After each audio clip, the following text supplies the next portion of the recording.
For a long time, I've had this crazy idea of climbing to Mount Everest base camp. I've always wanted to see the Himalayas. When I told Qatar Airways that I'd be gone for a while, they suggested I do a wine tasting up there to see how altitude affected the wines. So I packed up samples of some of the first-class wine list and set off for Nepal. I spent a few days in the bustling city of Kathmandu doing last-minute preparations. I packed up the wine as safely as I could, got some pills just in case of altitude sickness, and had one last hot shower and a good night's sleep. At the crack of dawn, I took a flight to Lukla, a tiny little village in the foothills of the Himalayas. We landed on a small airstrip hugging the side of a mountain. At over 9,000 feet, the air was already noticeably thin. I met up with an experienced Sherpa from the Peak Freaks expedition team. We checked our equipment one last time, and then the two of us set off on a 12-day climb, hoping to make it all the way up to base camp. Some of these bridges are a little dangerous, let me tell you. Sometimes the floorboards are missing.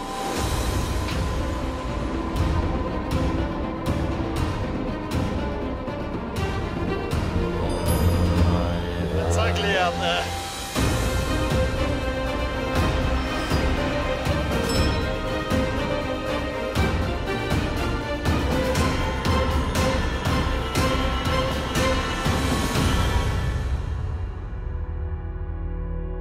Alright, well, we made it. It wasn't easy. That last stretch just about killed me.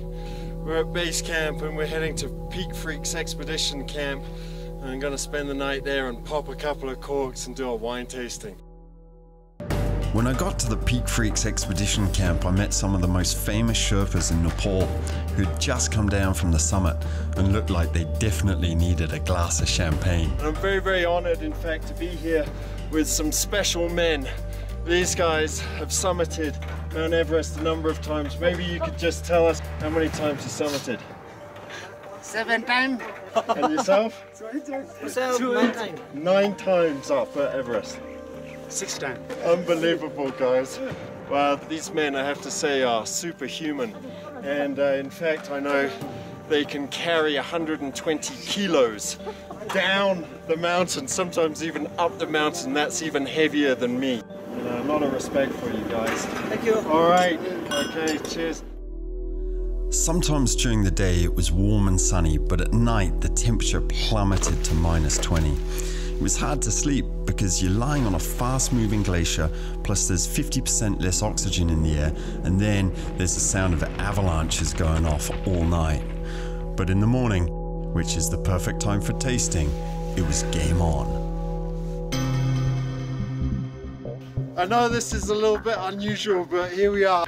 We're going to do the first professional wine tasting to ever take place here to see how altitude affects the taste of wine.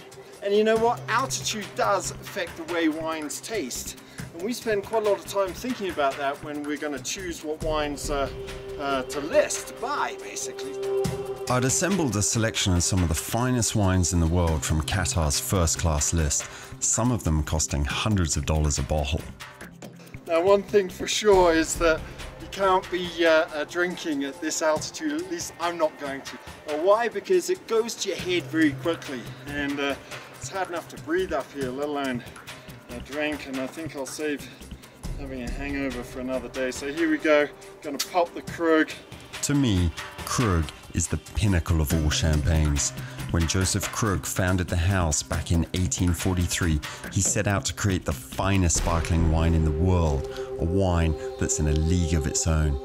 The altitude had made it even more bubbly, almost foaming, but what effect had it had on the aromatics? Lots of intensity. I'm quite surprised, in fact, how intense that is. Amazing, because usually at high altitude, the intensity of a wine can go down. The Krug also tasted fantastic, with gorgeously complex flavors. Next up was a beautiful Premier Cru White Burgundy, but a more delicate fine wine. It doesn't have as much flavor intensity as I remember on the ground, but it's still delicious. It's a little bit more delicate. One of the things when you're selecting wines for service up in the sky is you want something with some richness and some power, nothing too sharp and acidic. It was time to taste the reds, and I had two outstanding wines in front of me, one from Bordeaux and one from Napa Valley. The Bordeaux was from the iconic super second growth of Chateau Ducru-Bocaillou, a wine that had been ranked by Wine Spectator as best wine in the world and one of my own personal favorites. And that's got some nice intensity. In fact, that's a little bit of a surprise. I can't believe these wines so far are showing so well because they've been bumped around. They have been here resting at base camp for about 5 days because it takes me 5 days longer than these guys to get up here. So let's have a taste. Now, it is a little cool, as you might expect, but it's still very nice, quite tannic. It's a wine that's going to age for a long time. It's a little bit of dusty tannins, a little bit of grip, but some beautiful fruit, and the length goes on. Good one? As expected, the Bordeaux was excellent, but how would it fare against a spectacular boutique Napa Cabernet? A lot more richness and ripeness, so it's much more fruit forward, definitely. Also the tannins though, quite high, nice long length. It's got a combination of power and also elegance, that wine in fact, quite delicious. So both of the reds were first class, but with such a rivalry between Bordeaux and Napa, there had to be a winner. I loved both of them, but the styles were so different. Somebody had to make a decision. This one or this one? This one? You like the Napa Valley Cabernet more? Right, okay, well, cheers, there you go. The jury has spoken.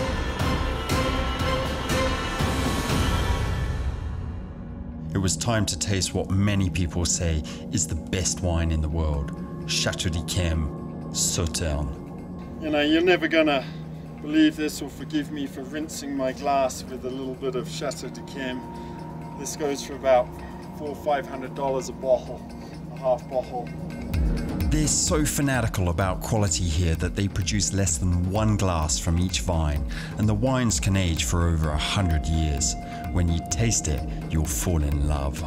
Anyway, tastes fantastic, huh? Delicious wine, that one. Nice and sweet, but counterbalanced with a nice thread of acidity moving through it. Beautiful long length again, fantastic concentration, and just a gorgeous dessert wine. And look at that, the sun's even coming out for Chateau d'Yquem. So overall, altitude had only had a slight effect on my tasting of the wines. I learnt a few things to keep in mind for the next selection, and also that some members of the Peak Freaks expedition team couldn't say no to sneaking a few glasses. Anyway, it was time to pack up and head home, and after such a grueling trip, I was sure looking forward to my comfy seat on Qatar Airways. And let me tell you, it's a lot easier going down the mountain than coming up.